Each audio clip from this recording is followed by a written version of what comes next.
الحمدللہ رب العالمین والصلاة والسلام علی سید الانبیاء والمرسلین اما بعد فاعوذ باللہ من الشیطان الرجیم بسم اللہ الرحمن الرحیم یا رب لک الحمد کما ینبغی لجلال وجہک وعظیم سلطانک رب اشرح لی صدری ویسر لی امری واحلل عقدۃ من لسانی یفقہوا قولی رب زدنی علما۔ السلام علیکم ورحمۃ اللہ وبرکاتہ۔ پارہ نمبر 23 سورۃ الصاد، اردو ترجمہ اور تفسیر۔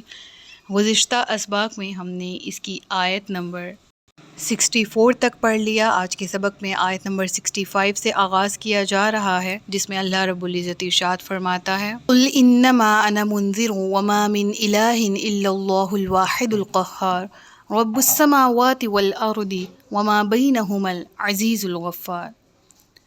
یہاں پر ذکر ہوتا ہے تم فرماؤ میں صرف ڈر سنانے والا ہوں اور کوئی معبود نہیں مگر ایک اللہ جو سب پر غالب ہے، وہ آسمانوں اور زمین کا اور جو کچھ ان کے درمیان ہے سب کا مالک ہے، عزت والا بڑا بخشنے والا ہے۔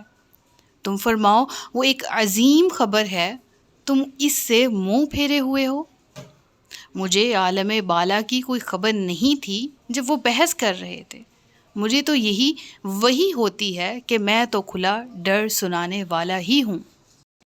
یعنی اے محبوب صلی اللہ علیہ وآلہ وسلم آپ فرما دیجئے کہ میری تعلیم کا خلاصہ اور حاصل یہی ہے کہ اللہ تعالیٰ کے سوا کوئی عبادت کے لائق نہیں، اور وہ اپنی ذات میں اور اپنی تمام صفات میں یکتا ہے اور سب پر غالب ہے۔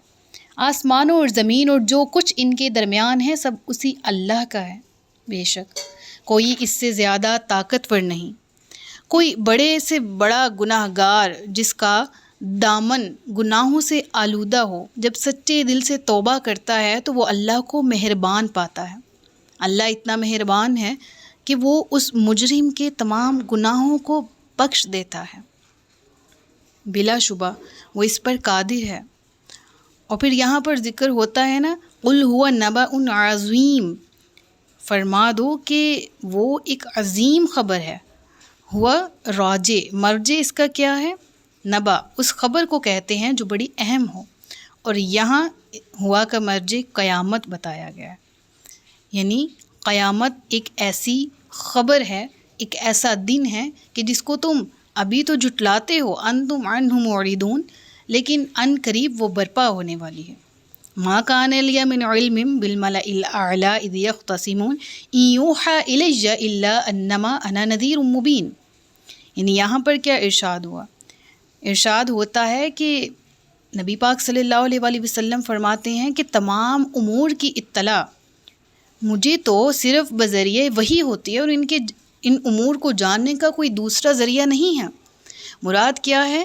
عالم بالا ہو، عالم الارض ہو، کوئی بھی عالم ہو، اس کے متعلق انفارمیشن اللہ کی طرف سے عطائی ہے نبی اکرم صلی اللہ علیہ وآلہ وسلم کو، اور وحی کے ذریعہ ہی آپ کو تمام امور کی خبر دی جاتی ہے۔ اور انہی امور میں سے یعنی عالم بالا کے امور کا ذکر جاری ہے۔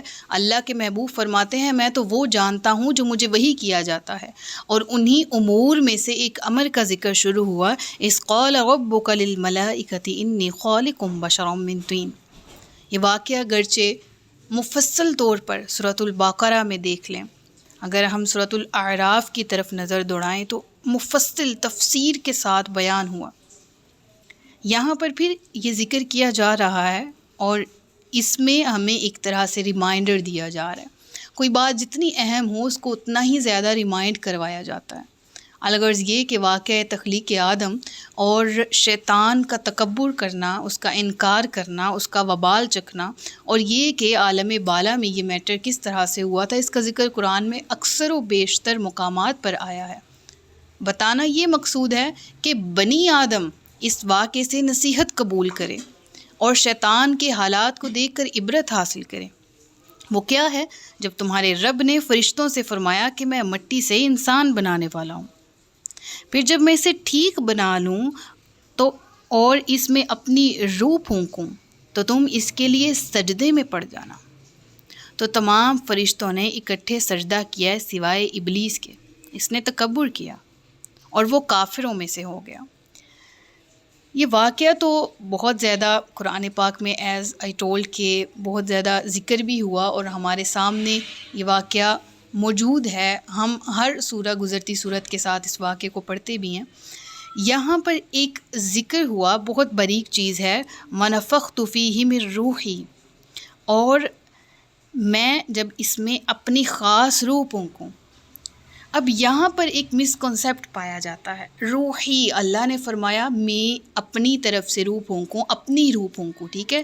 یا ضمیر ہے نا، یعنی میں، میری، ٹھیک ہے، اور روح، یعنی وہ لوگ جو خالصتاً توحید الہی کے منکر ہیں اور وہ اس سے متعلق، توحید سے متعلق انسانوں کے دلوں میں شبہات پیدا کرنا چاہتے ہیں.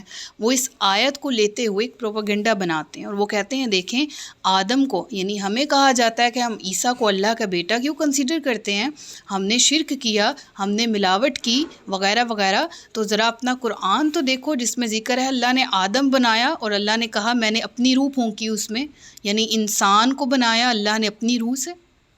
تو یہاں پر پراپرٹی کی بات کی جا رہی ہے. پوری کائنات اللہ کی ہے.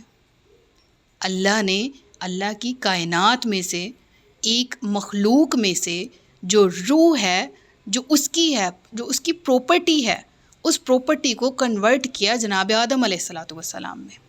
سمجھ آ رہی ہے؟ یعنی یہاں پر پراپرٹی کی بات کی جا رہی ہے، ذات روح کی بات کی جا رہی ہے جو ملکیت ہے اللہ کی.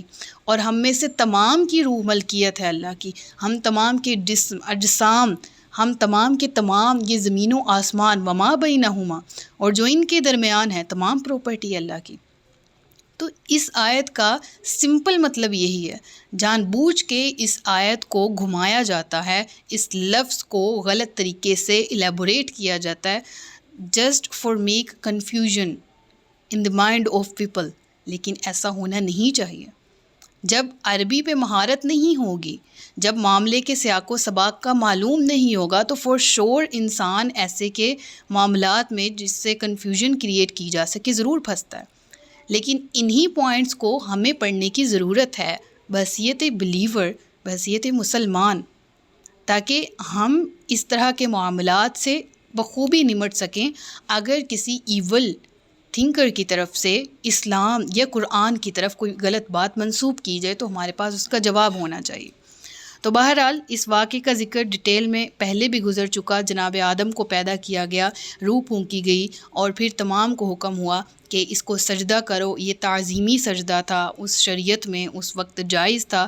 شریعت کا تعلق حکم الہی سے ہوتا ہے، تب حکم الہی یہ تھا، سجدہ ہو گیا. آج حکم الہی یہ ہے کہ اللہ کے سوا کسی کو سجدہ نہ کرو، تو یہ بھی حکم الہی، وہ بھی حکم الہی. اس وقت حکم الہی کی تعمیل ہوئی تھی، آج بھی تعمیل کرنے کا حکم ہے. تو بہرحال اس وقت جب حکم ہوا کہ تمام مخلوقات، جس طرح فرشتے وہاں موجود تھے، اور حکم ہوا کہ سجدہ کرو. اب ابلیس بھی موجود تھا اور ابلیس نے کہا کہ میں سجدہ نہیں کروں گا. استکبرا، اس نے تکبر کیا. خلقتنی من نار وخلقتہ من طین، میں تو افضل ہوں، میں تو آگ سے پیدا کیا گیا ہوں نا، میں نے تو ہزارہ سال عبادت بھی کی اور میں تو بڑا مقربین میں سے ہوں. اور یہ کل کا بنایا ہوا آدم، آج میں اس کے سامنے جھکوں؟ میں تو ایسا کبھی نہیں کروں گا. اللہ فرماتا ہے اس نے تکبر کیا اور وہ کفر کرنے والوں میں سے ہو گیا. یہاں ایک اور باریک نقطہ ہے جو میں ڈسکس کرنا چاہ رہی ہوں، وہ یہ کہ اس آیت میں ڈیپتھ کتنی ہے نا. استکبر وکان من الکافرین، یعنی تکبر ایسی بری چیز ہے جو کفر تک لے جاتی ہے. اور بعض اوقات تو تکبر کرنا اس انداز کا ہوتا ہے کہ وہ ڈائریکٹ کفر آپ سے کروا دیتا ہے.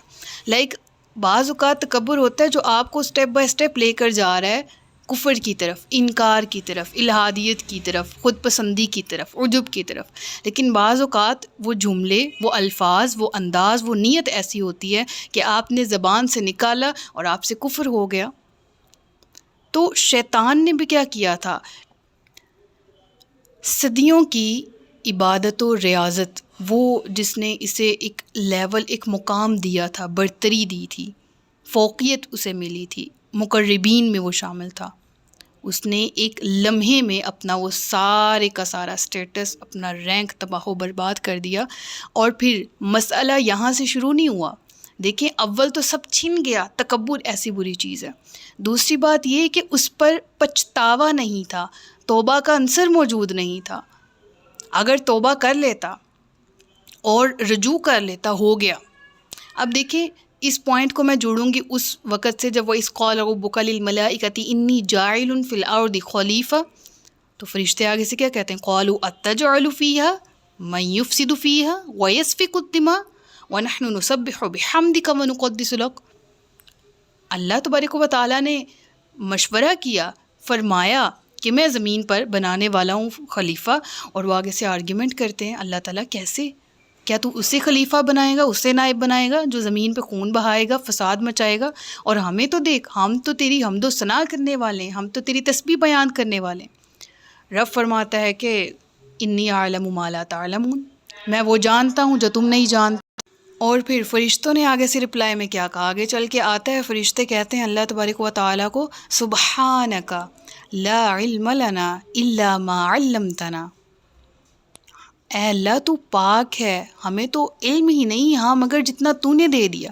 یعنی رجوع کیا، یعنی اپنی عاجزی کا اظہار کیا، اور اس طرف شیطان ہے، تکبر کیا۔ اور اب رب العالمین کو تو سب علم ہے، حجت تمام کرنے کے لیے کویشچننگ ہوئی۔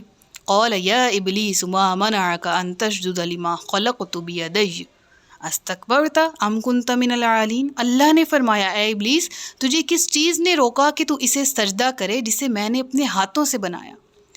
کیا تو نے تکبر کیا یا تو تھا ہی متکبروں میں سے؟ اس نے جواب کیا دیا، اس نے کہا میں اس سے بہتر ہوں، تو نے مجھے آگ سے بنایا اور اسے مٹی سے پیدا کیا۔ اللہ نے فرمایا تو جنت سے نکل جا، بے شک تو دھتکارا ہوا ہے اور بے شک قیامت تک تجھ پر میری لعنت ہے۔ اب وہاں پر جب کویشچننگ کی گئی ابلیس تو نے ایسا کیوں کیا؟ پھر آگے سے اس نے بھی اکڑ کے کہا کہ میں نے اس وجہ سے کیا، میں تو افضل ہوں۔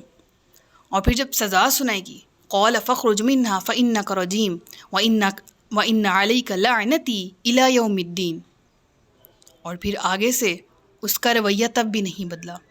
ہوتا ہے نا سزا سنائی گئی اور ہوش ٹھکانے آ گئے، اب ہی رجوع کر لیتا ہوں، اب بھی عارضی کا اظہار کرتا ہوں، یہ مجھ سے کیا ہو گیا؟ لیکن کیا کہتا ہے؟ قال رب فانظرنی الی یوم یبعثون، مہلت مانگی، اور مہلت بھی کس لیے؟ قیامت تک کے لیے کہتا ہے مجھے مہلت دے اللہ۔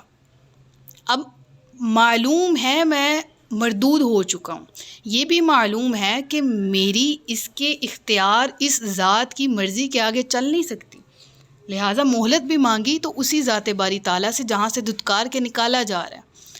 یعنی اپنے کمالات پر، اپنی عبادت و ریاضت پر وہ حقیقت کو جانتا تھا، اور وہ یہی کہ اس کو ریلائی نہیں کرنا چاہیے در حقیقت ان چیزوں پر، یعنی اپنے طور پر اس کے پاس نہ اختیارات تھے نہ پاور تھی۔ اللہ کی طرف مڑا اور کہا، یعنی رپلائی میں، مڑنے سے مراد رپلائی میں کہتا ہے کہ مجھے مہلت دے اس وقت تک جب تک لوگ اٹھائے جائیں گے، قیامت کے دن تک۔ اللہ تعالیٰ نے فرمایا کہ فَإِنَّكَ مِنَ الْمُنظَرِينَ، تو مہلت دیے والوں میں سے، یعنی جن لوگوں کو تجھے دی مہلت، اِلَى يَوْمِ الْوَقْتِ الْمَعْلُومِ، معین وقت تک، معین وقت کے دن تک۔ اس نے کہا اب کس لیے مہلت تھی اس کا ذکر یہاں موجود ہے۔ اس نے کہا تیری عزت کی قسم ضرور میں ان سب کو گمراہ کر دوں گا۔ کیوں گمراہ کر دوں گا؟ تاکہ میں اپنا بدلہ لے سکوں۔ اس آدم کے لیے میں نکالا گیا تھا، اس آدم کی اولاد کو اپنے ساتھ جہنم میں لے کر جاؤں گا، میں ان تمام کو بہکاؤں گا۔ لیکن پھر یہ ریالٹی میں کہتی ہوں اس معاملے میں کتنا اس کو وہ حقیقت کہہ لیں کہ اس کا ادراک تھا، وہ جانتا تھا میں غلطی پر ہوں، اکڑا، تکبر کیا۔ وہ جانتا تھا کہ اللہ کی مصلحت اس کے حکم کے آگے اطاعت ضروری ہے، لیکن نہیں کی، جانتے بوجھتے مردود ہونے کے باوجود جانتا تھا کہ مہلت مجھے یہاں سے ملی تو میں کچھ کر سکتا ہوں۔ مہلت مانگی، مہلت ملنے پر وہ ایک اور حقیقت جانتا تھا، اور وہ کیا تھا؟ کہتا ہے بہکا تو میں سب کو دوں گا، ہاں مگر سوائے ان کے جو تیرے چنے ہوئے بندے، ان پر میرا کوئی بس نہیں چلے گا۔ اللہ نے فرمایا تو حق میری طرف سے ہی ہوتا ہے اور میں حق ہی فرماتا ہوں، بے شک میں ضرور جہنم بھر دوں گا تجھ سے اور ان سب سے جو تیری پیروی کرنے والے ہیں۔ اللہ اکبر، اللہم لا تجعلنا منہم۔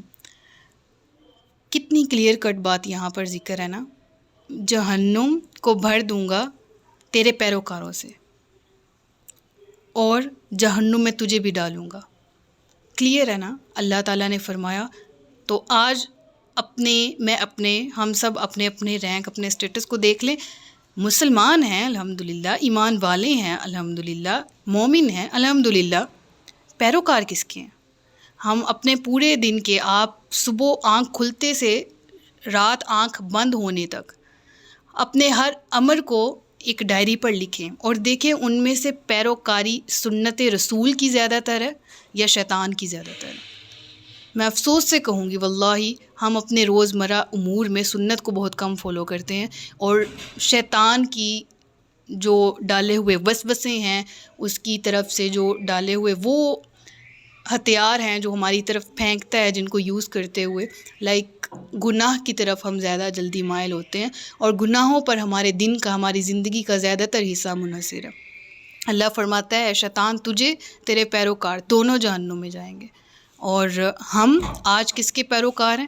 یہ ہم نے اپنا تجزیہ کرنا ہے، اپنا معائنہ کرنا ہے، اور اس کے بعد لیٹر آن ہم آگے چل کے پھر اس چیز کو جاننے پر ہم کامیاب ہو پائیں گے کہ لٹرلی اگر تو جس طرح میں نے حقیقت بیان کی، ہم اس ادراک کو پانے میں کامیاب ہو گئے کہ واقعی ہم سنت نبوی سے دور ہیں اور شیطان کی پیروکاری کرتے ہیں، تو پھر اس چیز کو اپوزٹ کرنے کی کوشش کریں، شیطان کے وسوسوں سے بچیں، شیطان کی باتیں ماننے سے، اطاعت کرنے سے بچیں، اور پھر سنت رسول کو اپنی زندگی میں اپنائیں، احکامات الہی جو قرآن میں مینشن ہیں ان پر عمل کرنے کی کوشش کریں۔ لہٰذا انشاءاللہ عز و جل اللہ سے امید ہے کہ وہ لوگ جو کہ شیطان کے پیروکار ہوں گے جہنم میں جائیں گے، شیطان جہنم میں جائے گا، ان میں ہمارا شمار نہیں ہوگا۔